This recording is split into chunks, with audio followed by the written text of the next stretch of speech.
Ever wonder why your carry-on never makes it past the gate even though it's the approved size?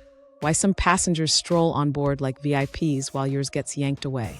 It's not luck, it's strategy. And today, I'm breaking down the carry-on secrets airlines don't want you to know.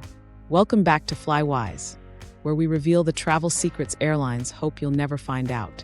Most people think carry-on travel is simple. Pack a small bag, walk on, and go. But every experienced traveler knows that one wrong move can get your bag checked, delayed, or even lost before you ever reach your seat. Let's start with the biggest mistake: trusting standard carry-on size.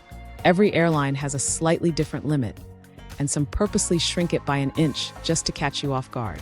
If your bag even looks oversized, gate agents can tag it for checking before you board. Always measure your bag and check your airline's exact size policy, not what's printed on the luggage tag. Another major mistake: overpacking. Travelers often think, I can just squeeze one more outfit in. But bulging zippers and stretched fabric make your bag look too big, even if it technically fits. The trick is to leave just enough space so it slides easily into the overhead bin. Airlines look for tight fits, not just dimensions. Now, here's something most passengers never realize: your personal item can make or break your boarding experience. Airlines quietly monitor how large your small bag is. If you pick a bulky duffel or mini suitcase, expect side eyes from gate staff. The smartest flyers use a soft, compressible backpack that fits under the seat, but can still hold essentials like your laptop, headphones, and passport. Speaking of laptops, never, ever put your electronics in your carry-on that might get gate checked. Once your bag is tagged and loaded, you can't control how it's handled. If the plane's overhead bins fill up, your bag could end up beneath the cabin, exposed to extreme temperature changes or rough handling. Keep electronics, valuables, and medications in your personal item where they're always with you. Here's another subtle trick most frequent flyers know: board early. If you wait until your group is called, you risk finding all the overhead bins full. Airlines deliberately overbook carry-on space, betting most passengers will end up checking at the gate. Even if you didn't pay for early boarding, you can often get ahead by standing near your gate early or joining programs like TSA PreCheck or Priority Credit Cards that give you early group access. And yes, those airline carry-on guarantees. They're often marketing traps. They sound good, but if your bag doesn't fit, you'll still be forced to check it. The guarantee usually just means they won't charge you a fee, not that they'll make room for it. Let's talk about liquids. TSA's 311 rule might seem straightforward, but many travelers still break it by mistake. The bottle size is not what matters, the liquid amount inside does. A half-empty 200 milliliters container still violates the rule, even if it's not full. Use clear, travel-size bottles labeled 100 milliliters or smaller, and keep them in one resealable quart-sized bag. That alone can save you from repacking at security, while everyone behind you sighs in frustration. Now, what about clothes? Smart travelers know to layer instead of pack. Airplanes are cold, airports are warm, and luggage space is precious. Wear your bulkiest shoes and jacket on the plane. It not only frees up space, but helps you breeze through weight checks if your bag is on the edge.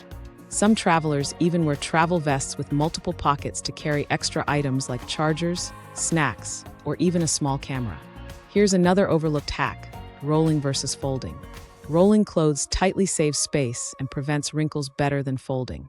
But even better is a combination. Roll soft items like t-shirts and underwear, and fold structured ones like jeans or jackets flat on top. Use packing cubes if possible. Not only do they compress your items, but they also make it easier to pull out what you need without unpacking the entire bag. Now, let's expose a quiet airline secret. Crew often store personal items in the same overhead bins passengers use. That's right, some bins are blocked off for staff bags, meals, or emergency gear. So even if your plane technically has enough space on paper, you're still fighting for fewer bins than you think. That's why boarding early or sitting near the front can dramatically increase your odds of finding space for your bag. Here's another insider truth. Those carry-on-only travelers that glide through airports look organized because they've mastered balance. They know what to keep within arm's reach. A small pouch for passports and documents, a water bottle they refill after security, and a tech bag that slides right out during checks. It's not about having fewer things. It's about having smarter ones. And let's be honest, Most of us pack way too much just in case. But here's a mindset shift.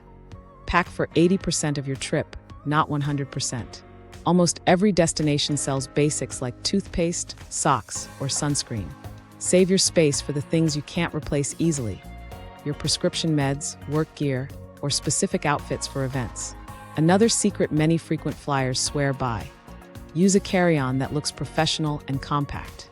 Gate agents are more likely to target worn-out, bulky, or stuffed bags. Sleek, minimalist luggage signals you travel often and know the rules. Presentation actually matters more than most people realize. And while we're at it, watch how you carry your bag in line. Holding it high or dragging it sideways makes it look larger than it is. Roll it upright and close to your body. It gives the illusion of being smaller and more compliant with airline policy.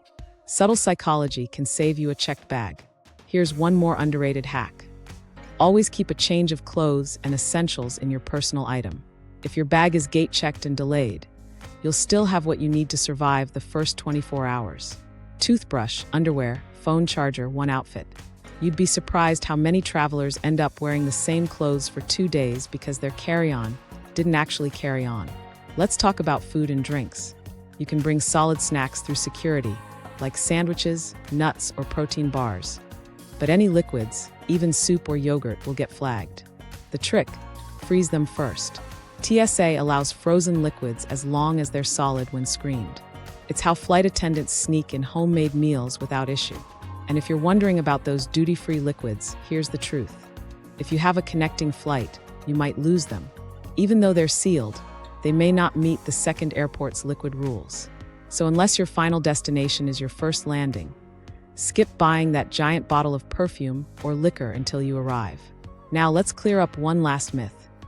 Weight doesn't matter for carry-ons, right? Wrong. Many international airlines now weigh both your main bag and personal item combined. Some even make you place your backpack on the scale with your luggage. If you're over, they'll make you check it. Keep heavy items like power banks or books in your jacket pockets while boarding. They rarely check clothing.